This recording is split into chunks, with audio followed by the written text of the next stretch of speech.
Muy buenas noches, amigos, y bienvenidos a una edición más de Enfoque. Los hemos aplaudido, los hemos proclamado nuestros héroes de batas blancas y han sido referencia no solamente informativa, sino también referencia personal durante estos tiempos de pandemia. Además de los profesionales sanitarios, además de otros profesionales también considerados esenciales, están nuestros científicos, nuestros investigadores.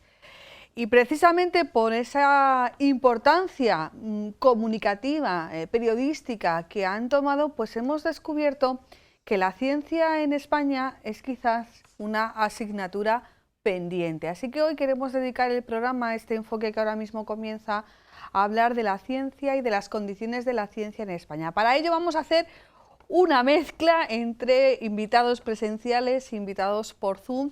Así que vamos a presentar en primer lugar a nuestro invitado, que está aquí muy cerquita de nosotros, bueno, salvando las distancias. Sí, claro. Miguel Ángel Pérez Lucas, periodista.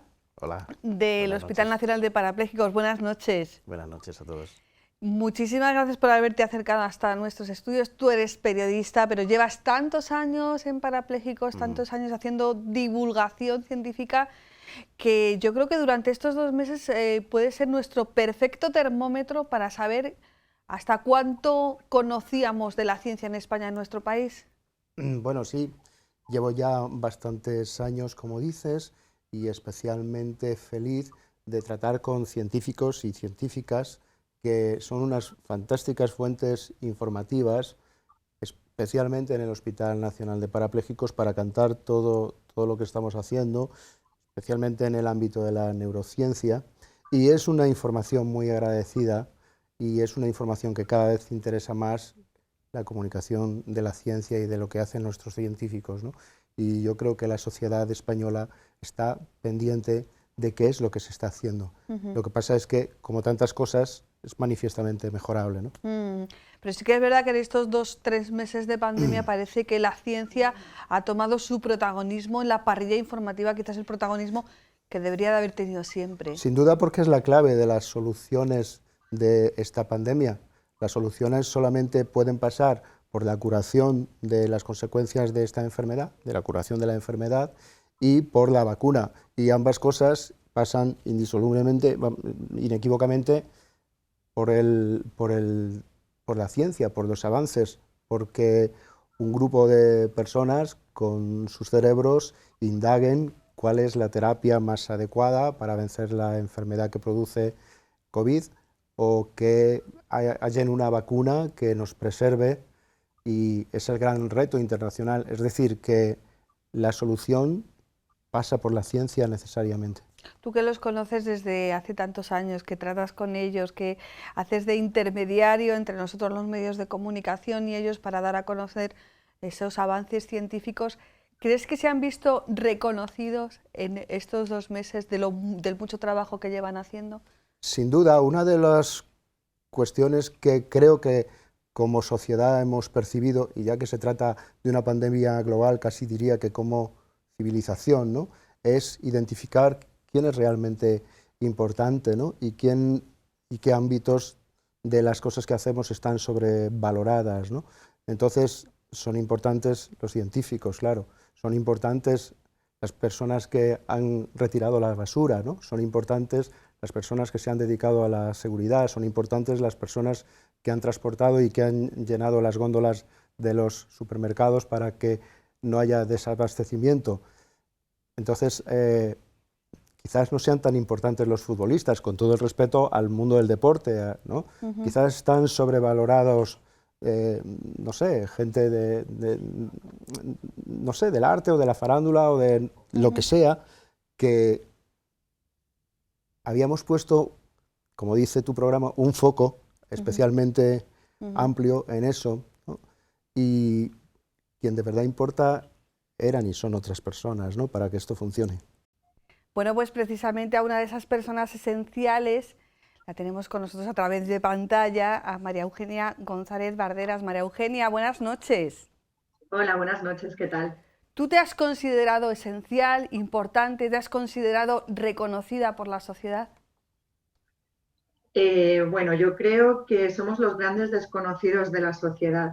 Es cierto que hay que hacer un trabajo muy grande, tanto por la parte política como social, por la parte de divulgación, que incluso nos atañe a nosotros. Pero creo que somos los grandes desconocidos y si algún día queremos llegar a tener un país siendo una gran potencia, sin investigación y sin desarrollo, no vamos a tener esa capacidad. La verdad es que, por un lado, es triste que por una desgracia como la que estamos viviendo se reconozca a los científicos, pero por otro lado puede ser alentador, sobre todo si no nos quedamos en este primer momento y somos capaces de, superado el tiempo de las emociones, aplicar la razón. Cuéntanos, María Eugenia, ¿tú en qué estás en el Hospital Nacional de Parapléjicos?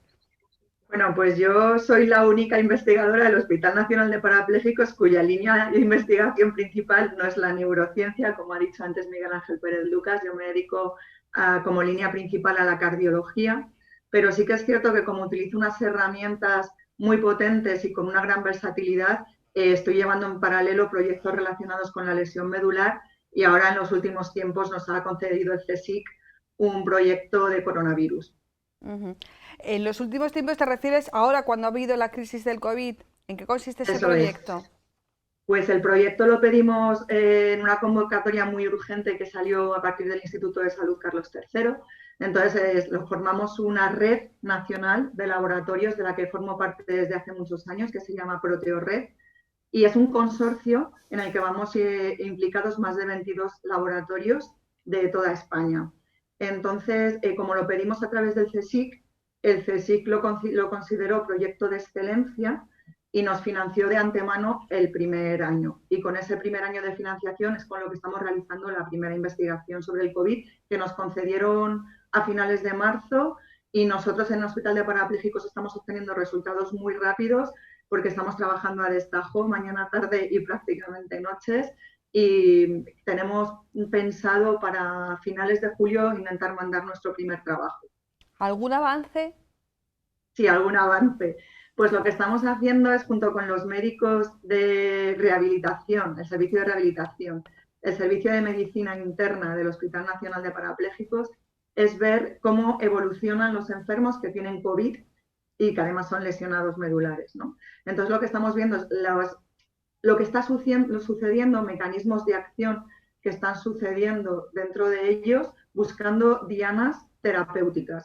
Y además estamos viendo que la evolución clínica de estos lesionados medulares es totalmente, no voy a decir totalmente, pero es diferente a la evolución clínica de pacientes con COVID sin lesión medular. Además, entendiendo que estáis tratando con lesionados medulares y entendiendo que estamos en el Centro de Referencia Nacional, vuestro proyecto no solamente es excelente, sino que además es único. Es único y esa es nuestra gran baza. O sea, nosotros es cierto que junto con la gente de la ProteoRed con la que estamos colaborando, lo estamos dando todo porque no se nos permitía el trabajo en los laboratorios. Hemos tenido que ir a trabajar con salvoconductos. Entonces, nos hemos implicado muchísimo, antepuesto el tratar de encontrar solución a esta pandemia a nuestras familias, a nosotros mismos incluso, y creemos que es algo muy importante, que no hay nada hecho ahora mismo y que puede poner un granito de arena para el desarrollo futuro. Decías al principio que, bueno, este proyecto, el CSIC sacó el proyecto y tiene una excepcionalidad, no solamente por los tiempos, que tratándose de ciencia entiendo que han sido casi, aunque el término no sea muy adecuado, sobrenaturales, pero decís que habéis conseguido una financiación de un año anticipado. Esto sí que es casi también excepcional, ¿no? Porque siempre vais a rebufo, ¿no? Primero vais casi poniendo el trabajo y el dinero por adelantado y luego ya cobraréis, ¿no? Realmente sí. Lo que pasa que el CSIC, como es un organismo muy importante de investigación a nivel nacional, consideraba que era un proyecto que tenía muchas posibilidades y que de alguna manera ese dinero le iba a revertir a él, bien a través del Carlos III, bien a través de resultados que podamos obtener, incluso patentes futuras. Ojalá, porque sí que es cierto que como estamos implicados 22 laboratorios nacionales liderados por el doctor Fernando Corrales, se está abarcando el estudio del coronavirus mediante todas las herramientas de proteómica que tenemos ahora mismo a nuestra disposición. Miguel Ángel, ¿qué define a científicos como María Eugenia, después estará con nosotros Carmen Martínez Fortes y también Javier Mazarío? ¿Qué les define? Bueno, pues dame un titular de nuestros científicos. La pasión. Sí, esa sería la idea fuerza, ¿no? La pasión, las ganas, no miran el reloj, están entregados a su trabajo y yo creo que son todos conscientes de la gran responsabilidad que tienen. Y si hay algo que, por el hecho de estar en el Hospital Nacional de Parapléjico, también les definen, es que ven el problema ahí, muy cerca. Lo tocan, lo ven, lo perciben, las emociones de estos pacientes que tienen muchas esperanzas puestas en los resultados. La ciencia no es una varita mágica, somos el hospital del pasito a pasito y la ciencia cuesta mucho dinero, muchos recursos, mucha voluntad, mucha pasión. En un mundo globalizado se trabaja además en entornos internacionales, en equipos multidisciplinares, que es la palabra que ahora está tan de moda, pero es que es así, y coincido al 100% con María Eugenia en que esto es imprescindible para hacer de un país relevante, ¿no? Los grandes países, todos tienen también como denominador común que apuestan por la ciencia, que tienen una parte cada vez más importante del Producto Interior Bruto dedicado a la ciencia, porque es lo único que nos permite avanzar.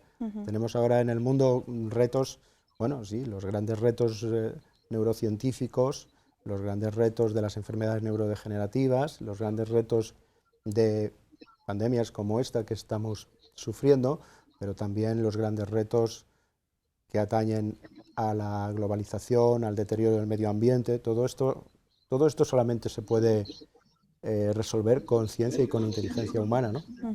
Estos adjetivos os definen la vocación, la pasión, el no mirar las horas, pero claro, vosotros tenéis una familia, me imagino que pagaréis una hipoteca, y claro, una de las cosas que también desgraciadamente, pero bienvenido sea, si con eso nos concienciamos todos, es que hemos descubierto que primero, la gran mayoría de vosotros habéis tenido que hacer estancias en el extranjero, muchas de ellas bueno, pues por mejoraros, pero otras también porque os pagan mejor.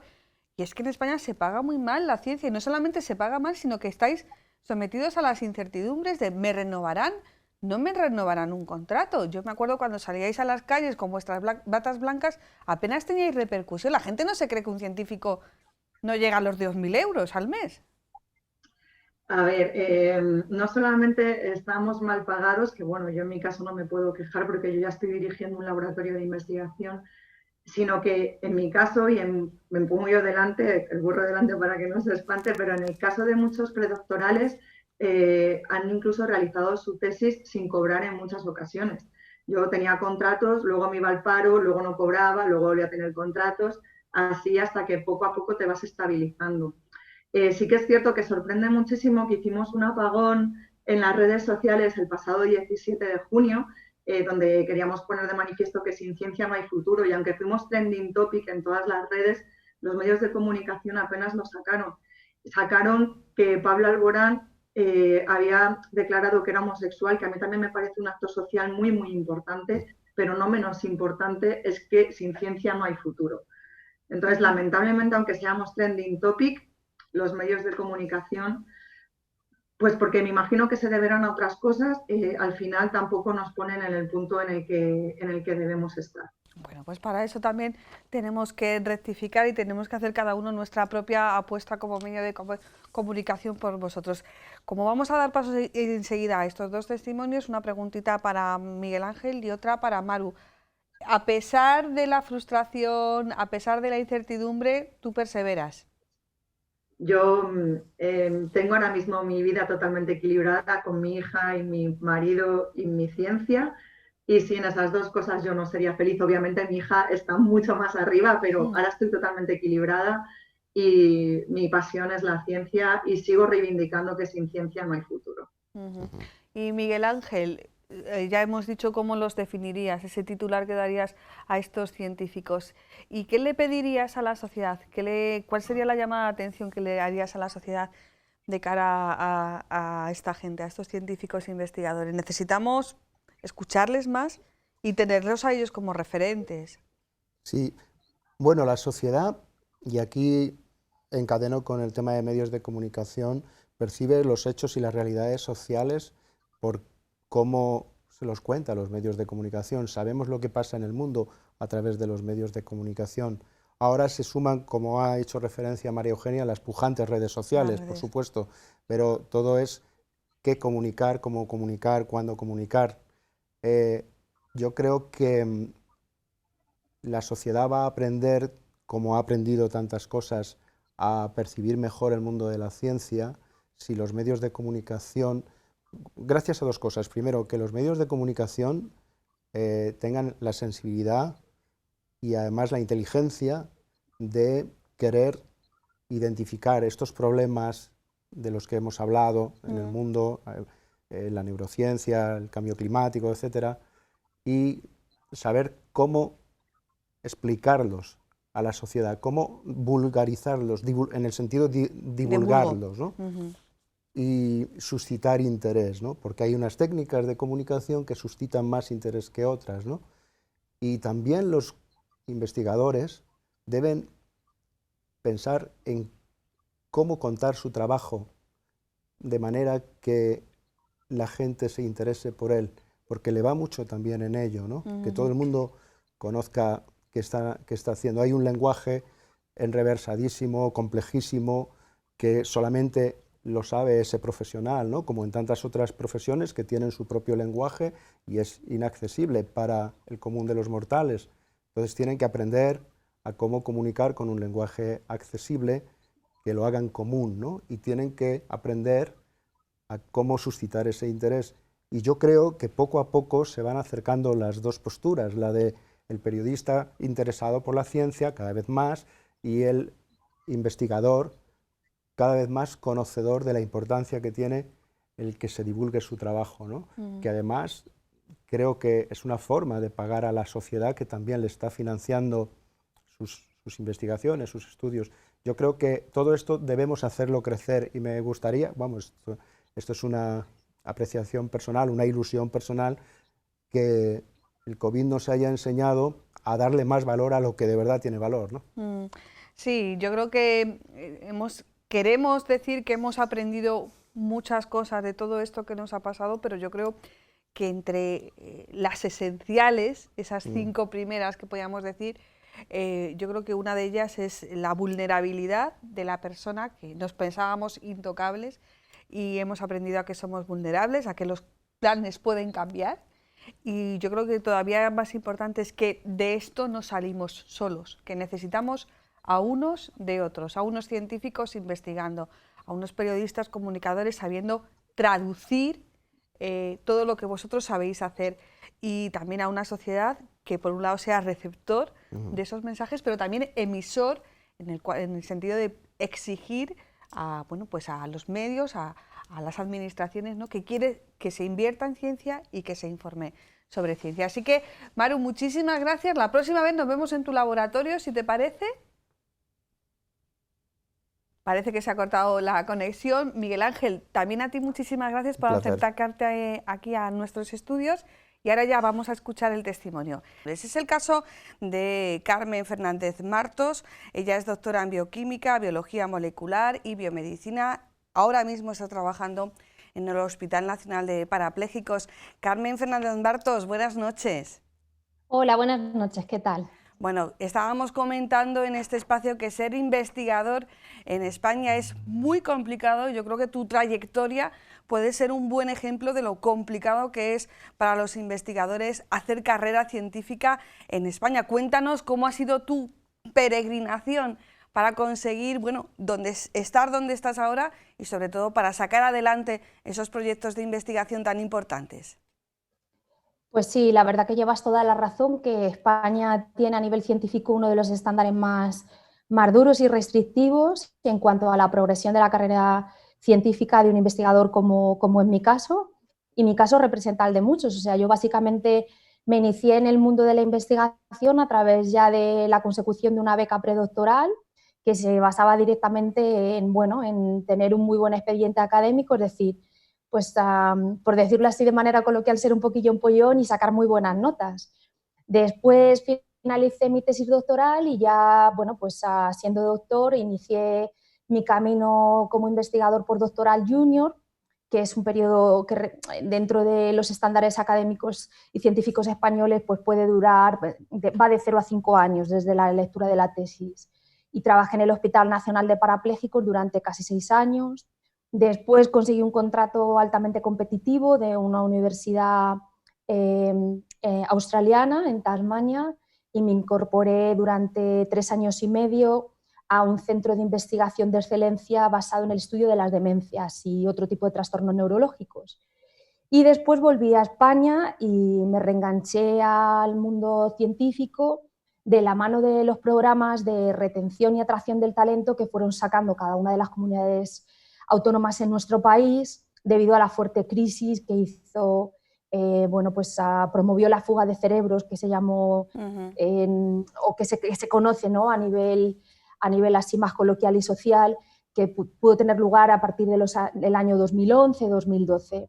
Me incorporé al Hospital Nacional de Parapléjicos y con estos contratos altamente competitivos, y después conseguí ya mi primer proyecto de investigación para abrir una línea de investigación sobre ELA. Y en 18 meses, pues de la mano de Metabolep, gracias a Metabolep, que forma parte del programa de Talento ELA, proyectos que se financian gracias a la generosidad de entidades como Fundación Caixa y Fundación Luzón, pues en la actualidad me encuentro dirigiendo mi propio grupo de investigación en el centro, que se llama Neurometabolismo, y estoy en esa situación que se conoce con el nombre de emergente, que no deja de ser algo, por decirlo de manera sencilla, es decir, si soy capaz de seguir manteniéndome en el mundo científico y progresar a través de la consecución de nuevos proyectos y financiación para poder pagar mi propio salario y el de mi equipo, pues pasaré de emergente a consolidado, pero estoy ahora en esa fase crítica de los comienzos, ¿no?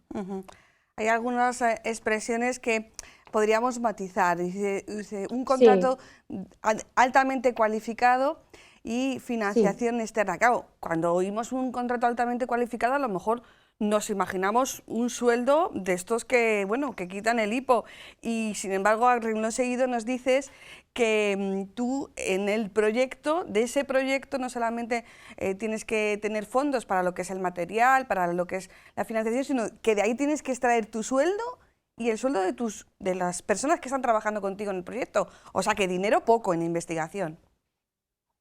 Sí, realmente, a ver, vamos a matizar porque me parece muy importante esta apreciación que tú haces. Cuando hablamos de contratos altamente competitivos, significa que hemos tenido que pasar por un riguroso proceso de selección y competir con mucha gente. Me gustaría destacar que España es un país con un nivel científico y académico altísimo. El problema es que no hay suficiente para todos. Entonces, para que te hagas, por ejemplo, una idea, el contrato postdoctoral con el que yo me reenganché a nuestra comunidad, altamente competitivo, se dieron 6 contratos únicamente para toda la comunidad de Castilla-La Mancha y se presentaron más de 100 personas. Solamente las 6 mejores calificaciones sobre 100, y el corte se quedó, no sé si fue en 96 puntos y medio, conseguimos un contrato. Es decir, que cuando hablamos de altamente competitivo no significa, o sea, que tengamos unos sueldos ni mucho menos al nivel al que debería de estar, porque realmente nosotros como comunidad científica no pedimos ganar más dinero, que a lo mejor sí que a nivel social la gente debería saber que académicamente no podemos llegar más alto en nuestra progresión académica como tal, ¿no? Estamos pidiendo unas condiciones de trabajo dignas en el sentido de poder tener una estabilidad, y como tú dices, de la mano de Metabolep no solamente estoy pagando mi salario como investigador principal del proyecto, también el de 2 personas que están actualmente a mi cargo, más los reactivos, como tú indicas, para poder realizar el proyecto. Es decir, que aunque es un proyecto de magnitud a nivel económico, ni mucho menos significa que, o sea, realmente hay una precariedad, entiéndeme, no en el contexto del proyecto, sino en general. Son muy pocas las oportunidades de financiación a este nivel. Además, en este caso, las 2 fuentes de financiación que tienes son fuentes de financiación privadas. No, en la actualidad uno de los proyectos que tengo en curso en el laboratorio, el primero con el que abrí la línea de esclerosis lateral amiotrófica en parapléjicos, son fondos públicos, es de la Consejería de Educación, Cultura y Deporte.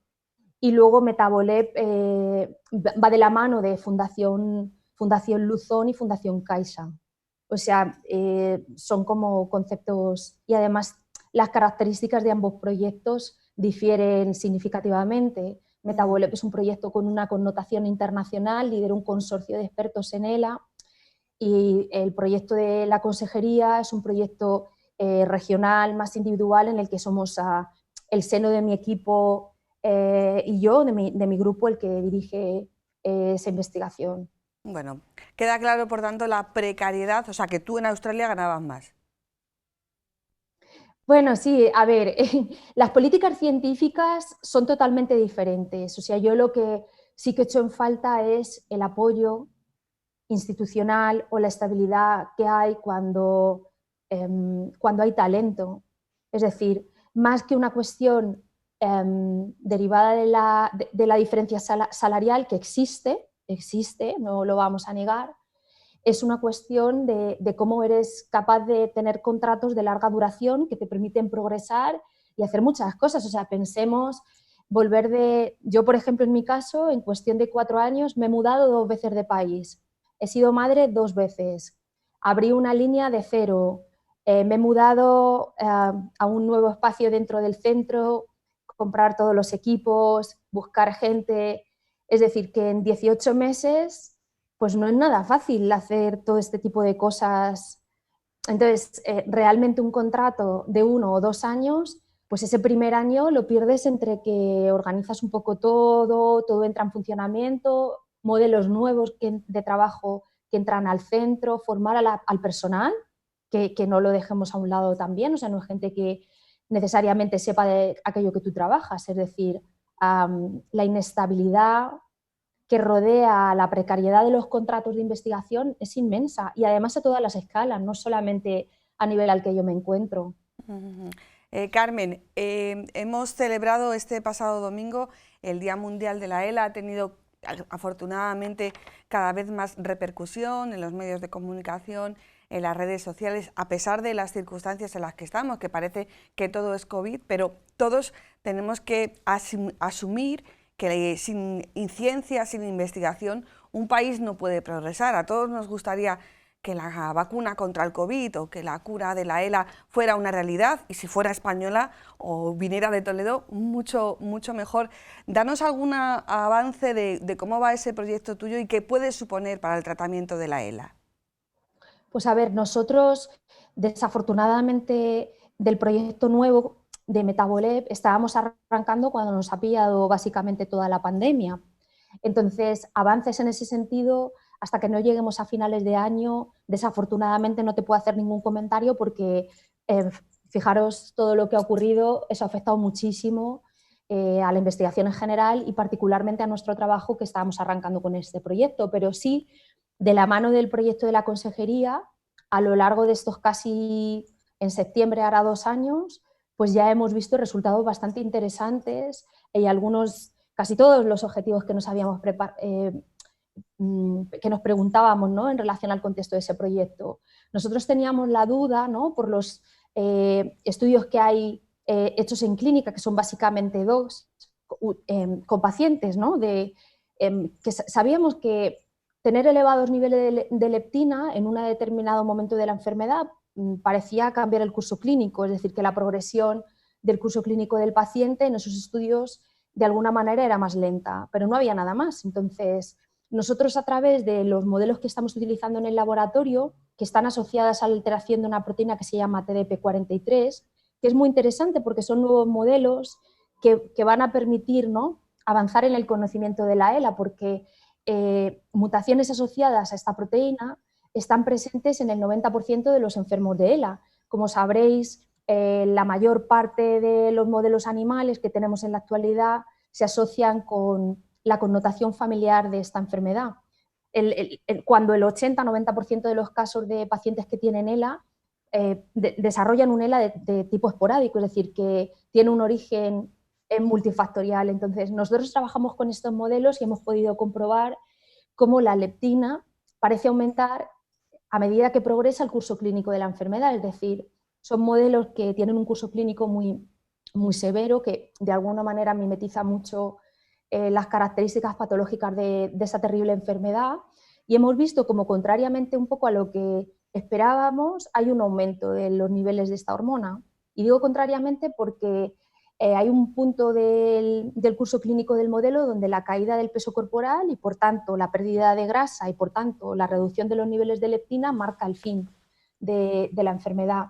Pero nosotros hemos visto que esta elevación parece responder a toda una serie de alteraciones que se producen en el sistema nervioso central. Lo hemos estudiado a nivel utilizando técnicas de biología molecular y hemos podido comprobar cómo las dos vías fundamentales, que son las más sensibles, cuando la leptina se une a su receptor y eso permite que se produzca una función en el interior celular, pues están alteradas, es decir, como no responden. Entonces, eso genera una situación que manda una serie de señales al tejido adiposo, en este caso, para que produzca más. Estaríamos hablando, para que la gente lo entienda, de algo similar a un estado de prediabetes o lo que le ocurre a un paciente que tiene diabetes, es decir, sabemos a día de hoy, gracias a estos avances interesantes que tenemos de la mano del proyecto de la consejería, que no es solo una cuestión de niveles, como podríamos pensar tiempo atrás, sino que parece que por mecanismos que todavía desconocemos tenemos que estudiar en mayor profundidad. Sus vías de señalización no responden, por tanto, por mucha leptina que haya, no va a poder ejercer su función biológica. Bueno, pues muy interesante ese proyecto y sobre todo muy interesante tu testimonio como sufridora e investigadora de nuestro país, pero aún así persistís. O sea, yo creo que los investigadores, si algo tenéis, aparte de una cualificación y de un amor a la ciencia imprescindible, es que sois perseverantes. La perseverancia es fundamental, ¿no?, para vosotros.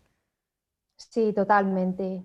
Y la verdad es que a lo largo de la carrera científica, yo que, como comentabas anteriormente, he pasado por todos los estándares, ¿no? He recorrido ese camino similar a un vía crucis, ¿no? Porque hay un cuello de botella y cada vez se va estrechando más en cuanto a las oportunidades a medida que avanzamos.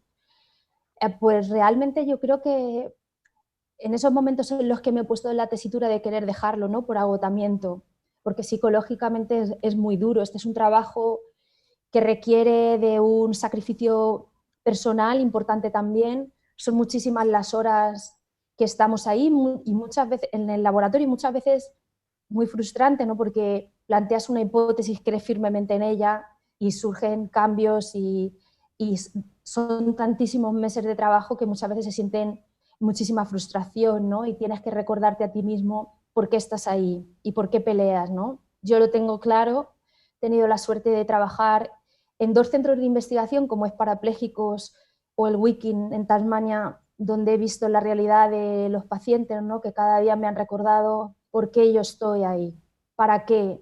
No es que yo, mi objetivo prioritario sería ser capaz, ¿no?, de descubrir cuál es la cura, pero sería inmensamente feliz y mi misión, por decirlo de alguna manera, a nivel científica se cumpliría siendo capaz de aportar, de contribuir, es lo importante, todo suma. Entonces, yo creo que tenemos algo y yo creo que muchas veces te planteas dejarlo, pero no puedes por esa necesidad también de querer ayudar. Yo lo veo así, o sea, como una cuestión de generosidad, ¿por qué no? Pues muchísimas gracias, Carmen Fernández Martos. Hoy ha sido por esta vía, pero seguro, de hecho estuvimos hace algún tiempo en tu laboratorio en el Hospital Nacional de Parapléjicos y gracias también por esa perseverancia, ¿no?, por no dejarte llevar por la frustración y por seguir adelante a pesar de que las circunstancias no son siempre lo más positivas que debieran ser. Muchísimas gracias, buenas noches. Buenas noches, gracias. Hablábamos de perseverancia como una cualidad que no tiene que faltar en cualquier investigador y también trabajar en equipo, la facultad para trabajar en equipo. Y de eso nos puede dar una buena muestra el doctor Javier Mazarío, que es uno de los responsables del Servicio de Microscopía y Análisis de Imagen del Hospital Nacional de Parapléjicos. Javier, buenas noches. Hola, buenas noches, ¿qué tal? Cuando leemos esto, Departamento de Microscopía y Análisis de Imagen, nos podemos perder un poquito. Seguro que tú tienes esa capacidad para explicarnos cuál es vuestra función como agente coexionador de los diferentes proyectos de investigación en parapléjicos. Sí, claro, mira, el servicio de microscopía es uno de los servicios centrales, servicios comunes que hay para la investigación aquí en el Hospital Nacional de Parapléjicos.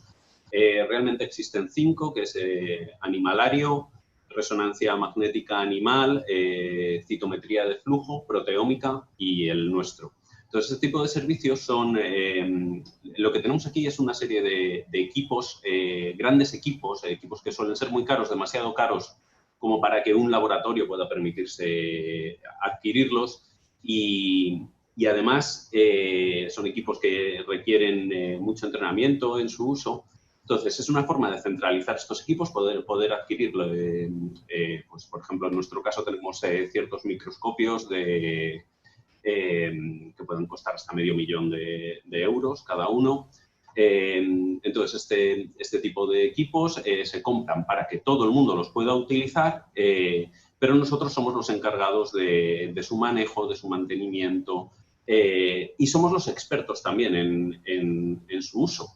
De modo que esto permite que se aproveche mucho más las capacidades de los equipos. O sea, que vosotros hacéis, como decía al principio, de ese agente coexionador de los diferentes proyectos de investigación que salen adelante en el Hospital Nacional de Parapléjicos. Carmen nos hablaba de ese particular viacrucis que supone la carrera del investigador en España. Cualquier currículum que cojamos tiene estancias en el extranjero. El tuyo también, ¿cómo ha sido tu carrera hasta llegar aquí, Javier? Bueno, ha sido curiosa. Sí, al final yo estudié biología en Alcalá de Henares, en la Universidad de Alcalá. Después también hice mi tesis doctoral allí en el Departamento de Fisiología con el doctor Juan Fernando Herrero. Y una vez que acabé la tesis, me fui a investigar a Estados Unidos. Estuve en la Universidad de California en San Francisco unos 4 años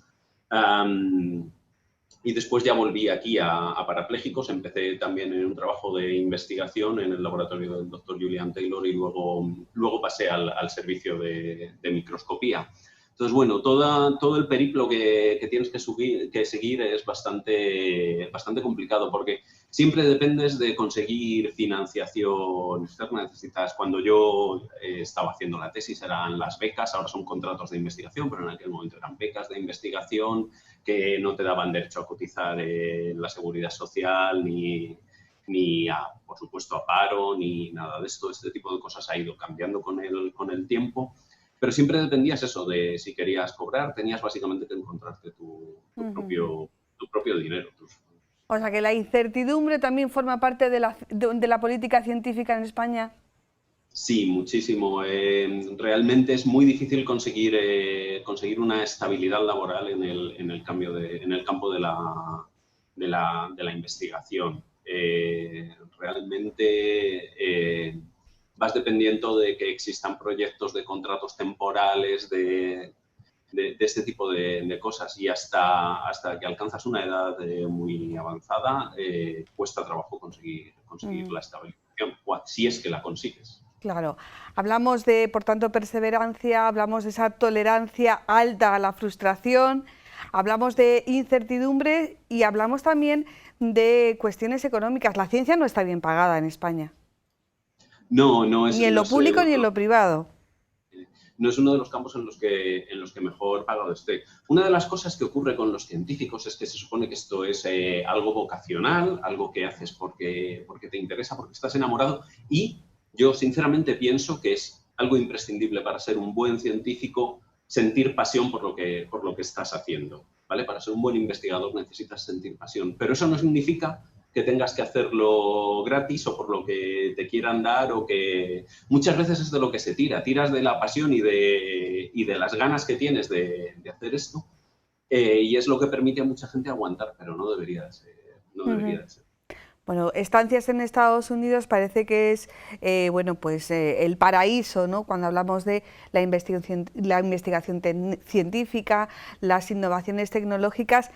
¿Qué cosas de las que funcionan bien en Estados Unidos podrían traspasarse en España y qué cosas podríamos decir que funcionan bien en España a nivel de política científica?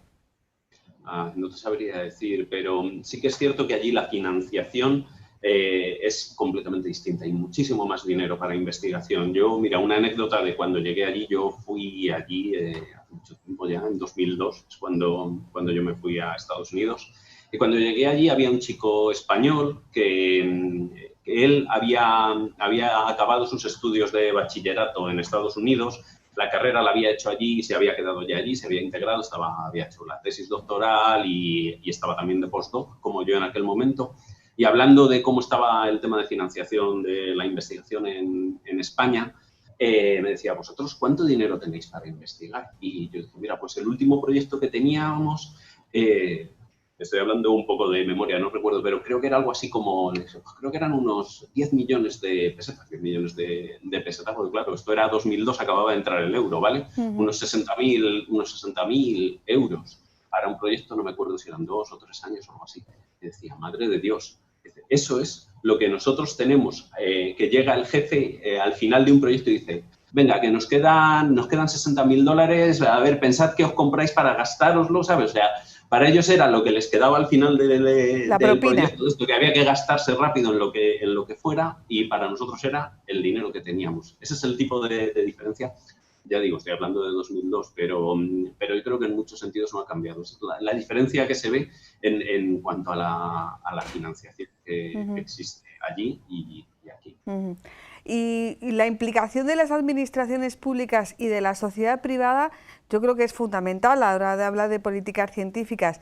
No todo tiene que estar en el mismo lado, privado o público, pero ¿qué se podría hacer desde la administración pública para que cada vez fueran más las entidades privadas que apostaran por la investigación? A lo mejor había que tener más relación, ¿no? Sí, sería interesante que se promocionara la relación entre la empresa pública o sea, entre lo público y las empresas privadas. Es posible que con acuerdos que permitan reducción en pagos de impuestos, colaboración en cuanto a patentes que se consigan y demás, podrían ser muy buenas ideas para esto.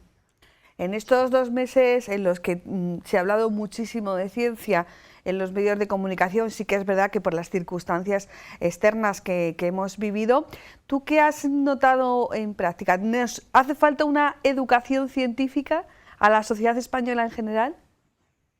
Sí, yo creo que sí que es necesario que se entienda cómo funciona la ciencia, que se entiendan también los tiempos de la ciencia, porque no puedes no estar invirtiendo fuerte en ciencia y luego cuando llega un momento, una crisis como esta, pretender resultados ya. Para este tipo de situaciones de crisis, si quieres que se pueda responder rápido, y la ciencia siempre tiene unos tiempos, digamos, lentos, pero para poder obtener resultados rápido también necesitas tener una infraestructura construida desde antes. O sea, no podemos generar, por ejemplo, un proyecto para investigar una vacuna si no tenemos unas bases sólidas, ¿no? De un día para otro no puede hacerse este tipo de... ¿Y por qué tú eres científico? ¿Por qué sigues perseverando en ser científico? Bueno, yo, no sé, siempre desde pequeño me atraía la ciencia y la investigación. Y yo sí que es cierto que empecé haciendo una investigación de tipo básico. Sobre todo yo lo que estudiaba tanto durante mi tesis como durante mis estancias como postdoc era temas sobre dolor, cómo funciona el dolor, cómo funcionan ciertos analgésicos para prevenir el dolor o cómo se transmite el dolor desde, digamos, la periferia hasta el cerebro. Aunque luego sí que es cierto que tuve una pequeña crisis que me hizo pensar en que en la investigación como tal no era lo mío. Y es cuando pasé a este campo de los servicios de apoyo a la investigación, en los que la verdad estoy encantado. Sigo aprendiendo cosas todos los días, ayudo a los investigadores a sacar adelante sus trabajos, sus proyectos y no sé, la verdad es que soy feliz haciendo este trabajo. ¿Tú crees que de todo lo que hemos pasado van a salir más vocaciones científicas o esto es un flor de un día, que tenemos que entrenar mucho más las vocaciones científicas? Nada, yo creo que las dos cosas. Habrá gente que se dé cuenta de la importancia de eso, gente joven que esté en el instituto, estudiando en la universidad y que piense que esto puede ser, pero hay que cuidarlo, o sea, hay que mantenerlo, hay que dar expectativas a la gente de poder dedicarse a esto sin tener que hacer los grandes sacrificios que se exigen hoy en día. O sea que además de vocación y de pasión por la ciencia, vosotros tenéis que pagar hipotecas, tenéis que tener un proyecto familiar más o menos con algunas certezas, ¿no? Claro. Y que, claro, conforme a las circunstancias actuales, pues hay que apoyarlo. Pues muchísimas gracias, Javier. Cuando veamos tus fotos, esas fotos que en tantas ocasiones han merecido el reconocimiento internacional, ya sabremos que tú y tu equipo estáis detrás y sabremos que estáis ayudando a un buen número de científicos y de investigadores a sacar muchos proyectos adelante. Muchísimas gracias, Javier. Buenas noches. Muchas gracias a ti. Buenas noches. Y a todos ustedes, termina ahora este enfoque y lo hacemos como siempre con nuestro vídeo. Los hemos aplaudido, hemos hecho pancartas, vídeos, canciones y hasta los hemos proclamado héroes, nuestros héroes con batas blancas, los científicos. La llegada de un virus nos ha hecho volver nuestros ojos hacia los portadores de estas batas blancas y los hemos descubierto gracias a una pandemia. La triste realidad que viven la ciencia y la investigación en España se ha hecho palpable en esta situación de urgencia por la crisis del coronavirus. Muchos científicos e investigadores esperan que estas circunstancias sirvan para que en el futuro se proteja y se apoye a la sanidad pública, a la investigación y a sus trabajadores. Una de las cosas que más ha sorprendido a gran parte de la sociedad es descubrir cómo muchos de los profesionales más determinantes en esta pandemia tienen unas condiciones laborales muy precarias en su día a día. A los médicos, enfermeros y sanitarios en general tenemos que sumar también el trabajo de los científicos. Ellos también trabajan sin descanso para hallar una cura mientras que enlazan contratos basura y becas. La mayoría tienen largas carreras profesionales en su haber. Carreras que comienzan en España y que en la gran mayoría de los casos tienen un paso por diferentes países donde encuentran mejores condiciones para formarse como investigadores, alejados de la incertidumbre que genera no saber si el proyecto será aprobado, si contará con suficiente financiación o si se prolongará el tiempo adecuado para desarrollarlo objetivamente. Investigadores que se autofinancian, que buscan patrocinadores en entidades privadas y que mendigan el apoyo de las administraciones públicas. Los tiempos de la ciencia no pueden estar sujetos a improvisaciones políticas ni a circunstancias económicas. Sin investigación no hay ciencia, sin investigadores no hay ciencia y sin un apoyo firme, continuado en el tiempo, con una adecuada remuneración salarial y un reconocimiento social, tampoco habrá ciencia. Hoy en Enfoque hemos querido dar la voz a nuestros investigadores y científicos para que ellos nos cuenten cómo es su día a día y para que su testimonio sirva para convencernos a todos que la ciencia y la investigación es una de las mejores herramientas para conseguir el desarrollo y el crecimiento de nuestra sociedad y de toda la humanidad.